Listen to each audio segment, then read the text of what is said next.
Hello and welcome once again to my channel. और आज एक बहुत ही इंटरेस्टिंग चर्चा हम करेंगे आज यहाँ पर। रीडिंग के अलावा भी जब भी मेरे दिमाग में कोई ऐसी चीज आती है जो मुझे लगता है कि मुझे आपके साथ शेयर करना चाहिए, तो मुझे पसंद आता है वो चर्चा आपके साथ करना।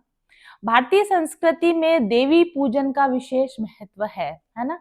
माँ काली की पूजा, माँ दुर्गा की पूजा, माँ लक्ष्मी की पूजा, पार्वती गौरी पूजन, करवा चौथ माता की पूजा, दशहरा माता की पूजन, विभिन्न प्रकार की देवी देवताओं की और भगवान की तो पूजा होती ही है, लेकिन देवियों की पूजा का हमारी संस्कृति में विशेष महत्व है।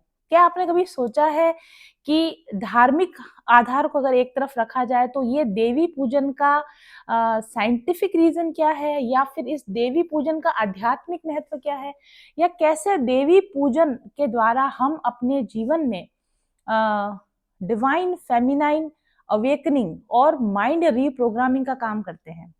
मैं अभी इन दिनों में काफी पूजाएं होती है, जैसे अभी दशा माता का पूजन हुआ, कल ही मैंने वैभव लक्ष्मी व्रत का अपना पूजन किया, और अभी गणगौर भी आने वाली है। तो मैं इसी विषय में सोच रही थी कि हम जब मूर्तियों की तस्वीरों में, मूर्तियों में हम इन मातृ शक्तियों की जो पूजन करते हैं, तो इसका एक्चुअली हमारे ऊपर क्या पॉजिटिव इफेक्ट आता है, आध्यात्मिक रूप से हमारे ऊपर इसका क्या इफेक्ट आता है, और क्या हमारे माइंड की पॉजिटिव रीप्रोग्रामिंग करने में इन पूजाओं का या इन रिचुअल्स का कुछ महत्व है। और जब मैंने इस विषय में सोचा तो बहुत ही खूबसूरत विचार मेरे मन में आए हैं, और वो मैं आप लोगों के साथ शेयर करना चाहती हूँ। मुझे ऐसा लगता है कि क्योंकि हम जिन देवियों की पूजन कर रहे हैं, ये सभी डिवाइन फेमिनाइंस हैं, ये तो हम सभी मानते हैं। और हम ये भी मानते हैं कि हम जिनकी पूजा करते हैं, या जिनका हम ध्यान करते हैं, या जिनको हम एडमायर करते हैं, जिनकी हम प्रशंसा करते हैं, उनको हम फॉलो करना चाहते हैं, उनके जैसा हम बनना चाहते हैं। और अगर लगातार हम इस तरह से माँ दुर्गा की, शक्ति की पूजन करते हैं, शक्ति की पूजन होती है हमारी, या फिर लक्ष्मी माता के रूप में समृद्धि की पूजन होती है। तो जब हम समृद्धि की पूजा करते हैं, जब हम शक्ति की पूजा करते हैं, राधा जी के रूप में प्रेम की पूजा करते हैं, तो वही गुण हमारे अंदर क्यों नहीं आएंगे। इसका सीधा सा मतलब ये हुआ कि जब हम देवी उपासना करते हैं, तो जिस देवी की हम उपासना करते हैं, उनके गुण हमारे अंदर धीरे धीरे आने लगते हैं। और देवियों के अंदर तो कोई खराब गुण नहीं है, उनके अंदर तो सभी डिवाइन फेमिनाइन कैरेक्टर्स हैं। तो धीरे धीरे देवियों का पूजन करते करते हमारे अंदर भी वो डिवाइन फेमिनाइन अवेकनिंग हो जाए, हमारे अंदर भी वो डिवाइन फेमिनाइन पावर आ जाए, तो इसमें बिल्कुल भी आश्चर्य की बात नहीं है। तो मुझे लगता है कि हमारे प्राचीन ऋषियों मुनियों ने ये जो परंपरा बनाई है, देवी पूजन की परंपरा बनाई है, स्पेशली आप देखेंगे कि कुंवारी कन्याओं के लिए कहा जाता है, अविवाहित स्त्रियों के लिए कहा जाता है, विवाहित स्त्रियों के लिए ये कहा जाता है कि देवी का पूजन करें। क्यों, ऐसा क्यों है? मेल के लिए ये बात क्यों नहीं कही जाती कि उनको देवी पूजन, हाँ वे भी करते हैं शक्ति पूजन, कई मेल्स भी करते हैं, लेकिन विशेष तौर पर हमारे यहाँ कन्याओं को और विवाहित स्त्रियों को देवी पूजन के लिए हमारी संस्कृति में इसका विशेष महत्व है। कारण कि डिवाइन फेमिनाइन ऊर्जा, divine feminine power, divine feminine characters एक लेडी के अंदर कैसे डेवलप होंगे, जब वो उस तरह की किसी दूसरी डिवाइन फेमिनाइन को अपने सामने साक्षात उदाहरण की तरह रखेगी। जब आप देवी की पूजन करते हैं, जैसे कि आप फॉर एग्जाम्पल आप वैभव लक्ष्मी व्रत, जैसे मैं वैभव लक्ष्मी जी का व्रत करती हूँ, तो वैभव लक्ष्मी व्रत में क्या होता है, हम 8 तरह की विभिन्न प्रकार की लक्ष्मियों की पूजन करते हैं, है ना। जैसे धन लक्ष्मी है, संतान लक्ष्मी है, अन्न लक्ष्मी है, वैभव लक्ष्मी है। तो इस तरह 8 ही लक्ष्मियां, और इन 8 लक्ष्मियों की वहां स्तुति की जाती है।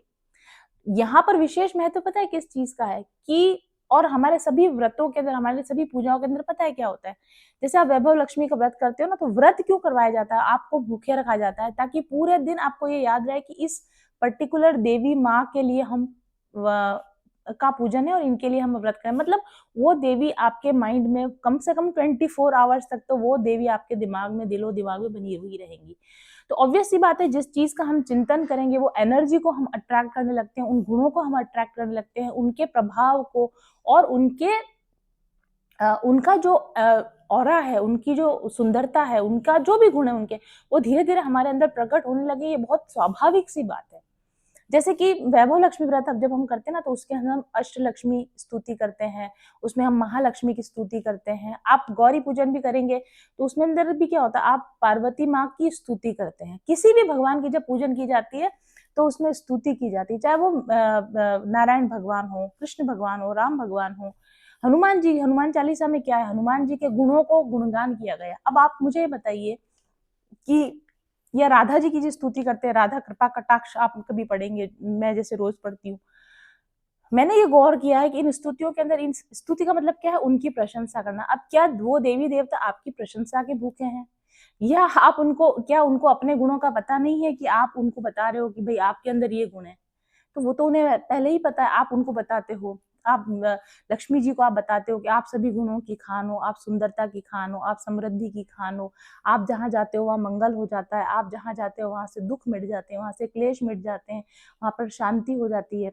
आप जब गौरी की आराधना करते हो तो आप कहते हो कि आप महान शक्तिशाली हो, आप शत्रुओं का संहार करती हो, आप धर्म की स्थापना करती हो। जब आप राधा जी की पूजन करते हो तो आप उनको बताते हो कि आप प्रेम की मूर्ति हो, आप दया की मूर्ति हो, आप लोगों पर अकारण कृपा बरसाती हो, आप करुणामयी हो, आप स्नेहमयी हो, आप दयामयी हो। तो ये हम क्या कर रहे हैं, ये हम स्तुति नहीं कर रहे हैं, एक्चुअली उनको बता नहीं रहे हैं, हम अपने सबकॉन्शियस माइंड में ये ऑर्डर फीड कर रहे हैं कि एक डिवाइन फेमिनिन को कैसा होना चाहिए। अगर माँ लक्ष्मी की आप पूजन कर रहे हो तो आप एक्चुअली अपने सबकॉन्शियस माइंड को रिप्रोग्राम कर रहे हो, ये सारे गुण मेरे अंदर आने चाहिए। आप जब शक्ति की आराधना कर रहे हो तो आप शक्ति के गुणों का बखान नहीं कर रहे हो, आप अपने सबकॉन्शियस माइंड को ये ऑर्डर दे रहे हो कि ये सारे गुण, साहस का गुण, शक्ति का गुण, ठीक है, ये सारे गुण, मतलब कॉन्फिडेंस का गुण, ये सारे अंदर मेरे अंदर होने चाहिए। जब आप राधा जी की पूजन कर रहे हो तो आप प्रेम, करुणा, दया, सहानुभूति, ये गुण अपने अंदर विकसित करने का कहीं ना कहीं अपने सबकॉन्शियस माइंड को ऑर्डर कर रहे हो। क्योंकि सबकॉन्शियस माइंड क्या करता है, कॉन्शियसली हम जिस चीज को एक्सेप्ट करते हैं, सबकॉन्शियस माइंड को लगता है अच्छा इस चीज को एक्सेप्ट किया जा रहा है, मतलब इस चीज पर ये चीज होनी चाहिए मेरी लाइफ में। कोई भी चीज, अब अच्छी या बुरी, कोई भी चीज को जब आप एक्सेप्ट कर लेते हो कॉन्शियसली, ये अच्छा है, ये होना चाहिए। जब भी आप किसी चीज को कॉन्शियसली एक्सेप्ट करते हो कि ये अच्छा है और ये होना चाहिए, तुरंत आप सबकॉन्शियस माइंड को ये मैसेज देते हो कि ये अच्छा है और ये होना चाहिए, इसलिए इस पर्सन के जीवन में, यानी आपके खुद के जीवन में वो घटनाएं घटित होने लगेंगी। तो जब आप शक्ति की आराधना करते हो, उनकी स्तुतियां करते हो, उनके गुणगान करते हो और आप उनको अप्रिशिएट करते हो, आप एक्सेप्ट करते हो कि वो कितनी सुंदर हैं, कितनी अच्छी हैं, कितनी प्यारी हैं, कितनी खूबसूरत उनका व्यक्तित्व है, व्यवहार है, तो आप एक्चुअली अपने सबकॉन्शियस माइंड को ये ऑर्डर दे रहे होते हैं कि ये अच्छा है, ये एक्सेप्टेबल है, ये मुझे पसंद है और ये मुझे चाहिए। और तब वही चीजें आपकी जिंदगी में घटित होने लगती हैं। तो शक्ति की आराधना करें, मतलब गौरी की, दुर्गा की आराधना करें, लक्ष्मी की आराधना करें, राधा की आराधना। अब की बार अभी गणगौर आ रही, आप पूजन करेंगे तो इस भावना के साथ करेंगे कि आप उन देवियों के गुणों को रीड कीजिए। देखिए मेरी बात सुनिए, आप नई तरीके से पूजन करना स्टार्ट कीजिए। पूजन तो हमेशा से आप करते आ रहे हैं कि सामग्री चढ़ा दी हमने, आरती गा ली हमने, नहीं। इस बार जब आप पूजन करें, किसी भी देवी का आप पूजन करें, तो उन देवी का थोड़ा रिसर्च करें, उन देवी के बारे में थोड़ा स्टडी करें।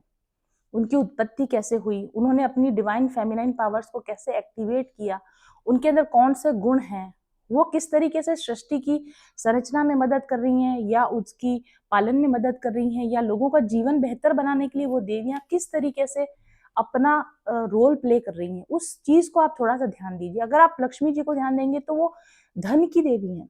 जहां भी कहीं धन है, जहां समृद्धि है, आनंद है, वहां लक्ष्मी जी की कृपा मानी जाती है। जहाँ कहीं साहस है, शक्ति है, जहाँ भी कहीं रौद्र गुस्सा दिखाने की जरूरत है, जहाँ गलत को गलत कहने की जरूरत है, वहां पर शक्ति की आराधना की जाती है, गौरी की आराधना की जाती है।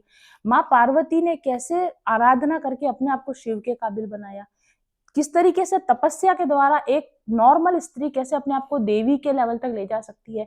एक नॉर्मल साधारण राजा के घर में बेटी जन्मी हुई राजकुमारी पार्वती किस तरीके से अपने तपस्या के बल से अपने आप को आज पूरे विश्व में उनको पूजा जाता है। इन सारी चीजों को आप, देवी पूजन का ये महत्व है। देवी पूजन इसलिए करें। राधा जी के बारे में आप पढ़े, राधा जी के बारे में बहुत सारे मिसकॉन्सेप्शन है राधा जी के बारे में, कि राधा जी मतलब कि भगवान कृष्ण की वो गर्लफ्रेंड रही है या भगवान कृष्ण से उनकी शादी नहीं हुई है। इस तरह के बहुत से मिसकॉन्सेप्ट्स हैं जिसकी वजह से कई बार राधा और कृष्ण के संबंध को भी आपके अंदर वो भावना नहीं आ पाती, या आप शक या नॉट सो गुड नजरिए से देखते हैं। ऐसा इसलिए है क्योंकि आपको राधा जी के बारे में पूरी जानकारी नहीं है। जब आप राधा जी के बारे में जानेंगे तब आपको पता चलेगा कि सच्चा प्रेम कैसा होता है, अनकंडीशनल लव क्या होता है, ट्रू कंपेनियनशिप क्या होती है। तो अब की बार जब भी आप देवी पूजन करें, जब भी आप किसी तरह का व्रत करें, उपवास करें, जिस शक्ति की या जिस देवी की या देवता की आप आराधना कर रहे हैं, उनकी शक्ति, उनकी शक्तियों के बारे में जाने, उनके गुणों के बारे में जाने, उन्होंने उस ऊंचे स्थान को कैसे प्राप्त किया, वो साधना का विधियों के बारे में जाने, और फिर आप मन ही मन में उनको, जब आप उनकी पूजन करें, उनको एडमायर करें, तो मन में ये भावना करें आपके जैसे गुण मुझ में भी आए, आपके जैसी खूबसूरत आकर्षण शक्ति, आपके जैसी जो भी उनकी पर्टिकुलर शक्ति है वो मेरे अंदर भी आए, मेरा भी जीवन इतना सुंदर हो जाए जितना आपका जीवन सुंदर है। और जैसे आप लोगों का जीवन सुंदर बनाने के लिए आपने अपना जीवन समर्पित किया, देवी देवता क्या है, वो आपका, आपके लिए हैं, वो आपके जीवन को अच्छा बनाने के लिए, मानव कल्याण के लिए देवी देवता काम करते हैं। आप उनको ग्रेटिट्यूड दें, आप देवी देवता को ग्रेटिट्यूड दें कि आप हमारे लिए इस पोस्ट पर हो, आप हमारा ध्यान रख रहे हो, आप हमारा रक्षा कर रहे हो, आप हमारे ऊपर प्रेम कर रहे हो, आप हमारे ऊपर करुणा कर रहे हो। इसके लिए आप उनको ग्रेटिट्यूड दीजिए और उनको प्रेयर कीजिए कि आपने इस ऊंची पद को कैसे पाया, आपने इस ऊंची ऊर्जा को कैसे पाया, हमें भी प्रेरणा दीजिए, हम भी इस ऊंची ऊर्जा को प्राप्त करें। आपने इन सुंदर गुणों का विकास कैसे किया, हम भी इन सुंदर गुणों का विकास करें।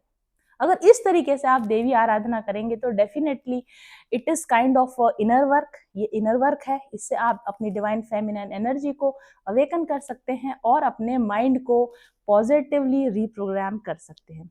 कैसा लगा आपको आज का वीडियो, मुझे कमेंट करके जरूर बताइएगा। Thank you very much for watching.